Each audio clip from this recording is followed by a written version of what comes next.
یہ اگلی بات جو انہوں نے کی ہے بی بی نے، وہ کہ سپریم کورٹ کے ججز سے عرض کرتی ہوں کہ ملک کو چلنے دو، جس شخص کو آپ واپس لانا چاہتے ہیں وہ قوم کا مجرم ہے، قوم اس کی عاشق ہے، یہ مصیبت ہے، قوم بڑی گئی گزری ہے، گھٹیا ہے، قوم تو اس کی عاشق ہے۔ اب آپ کہہ رہی ہیں وہ قوم کا مجرم ہے، میں آپ کی سنوں کہ عوام کی سنوں؟ وہ کسی اور کا نام سننے کو تیار نہیں ہے۔ بہرحال تو آپ کے لیے ہم اتنا آسان نہیں ہونے دیں گے، آنی ہاتھوں سے نپٹا جائے گا۔ یہ آنی ہاتھوں والی بات نہ کیا کریں گے۔ آپ کے چچا جو ہیں شہباز شریف صاحب، وہ دودھ کا دودھ پانی کا پانی، پھر کیا ہوتا ہے، شبانہ روز محنت، آنی ہاتھوں سے نپٹیں گے، میلی آنکھ سے کوئی نہ دیکھے، ایشین ٹائگر بنے، وہ اس طرح کی باتیں وہ کرتے ہیں، آپ نہ کیا کرو۔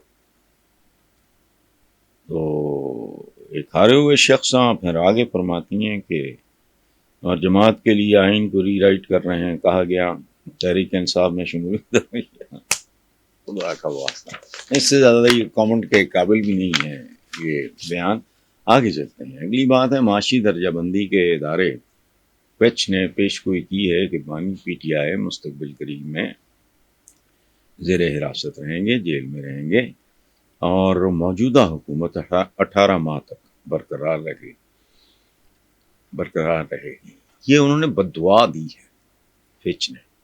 بددعا کیسے؟ یہ حکومت دیکھیں، حکومتیں ہوتی ہیں بنیادی طور پہ بندے کو ریکگنیشن ملتی ہے، اس کی عزت میں، وقار میں، احترام میں اضافہ ہوتا ہے، اس کی پسند وہ ڈیلیور کرتا ہے۔ یہ تو اب ٹائٹینک نون لیگ، اس کی کیا حکومت ہے اور اس کی کیا حیثیت ہے، کبھی کچھ کہتے ہیں کبھی کچھ کہتے ہیں۔ اور وزیر دفاع صاحب علیحدہ فرماتے ہیں خواجہ آصف صاحب کہ آئینی میلٹ ڈاؤن کا خطرہ ہے۔ آئینی میلٹ ڈاؤن کو پہلی بار ہوا ہے اس ملک میں، یا اگر ہوگا تو پہلی بار ہوگا، اس سے پہلے نہیں ہوا، جدہ نہیں ہوا، لندن نہیں ہوا، مٹو پھانسی نہیں چڑھا۔ یہ آئینی میلٹ ڈاؤن کیا آئین میں جو عوام کے حقوق ہیں ان پہ کبھی میں نے ایک منٹ بھی بحث نہیں اسمبلی میں سنی۔ آئین کی ان شکوں کی بات ہوتی ہیں جن میں سیاستدانوں کے، ویدر اٹس پیپلز پارٹی اور فلانا ٹمکانا، جہاں تک ان کے مفادات ہوتے ہیں ان شکوں کے حوالے سے گفتگو ہوتی۔ باقی ہر بچہ اسکول جائے گا، کبھی کسی نے ایک دوسرے کا سر پاڑا اس بات پہ؟ یہ آئین میں جتنے بنیادی انسانی حقوق کی بات کی گئی ہے، یا تو آپ پھر پاکستانی عوام کو انسان ہی نہیں سمجھتے۔ تو پھر خواجہ آصف نے ایک جزوی سچ بولا ہے، کہتے ہیں ملک میں غیر یقینی ماحول، حالات پریشان کن، بالکل ٹھیک ہے، اور بانی پی ٹی آئی کی مقبولیت سے بھی انکار نہیں۔ اچھا، یہاں تک تینوں باتیں بڑی معتبر ہیں، اور ان کو ڈینائی کوئی نہیں کر سکتا۔ اچھا کیا، حوصلے کی بات ہے، ظرف کی بات ہے، گریس کی بات ہے ان چیزوں کا اعتراف کرنا۔ لیکن آخری جملہ مجھے خالد صاحب کا سمجھ نہیں آیا کہ حکومت بچانے کے لیے آخری حد تک جائیں گے۔ وہ بھائی حکومتیں بچانے کے لیے نہیں آخری حد تک جایا کرتے، حکومت نہیں، عزت بچانے کی بات کریں۔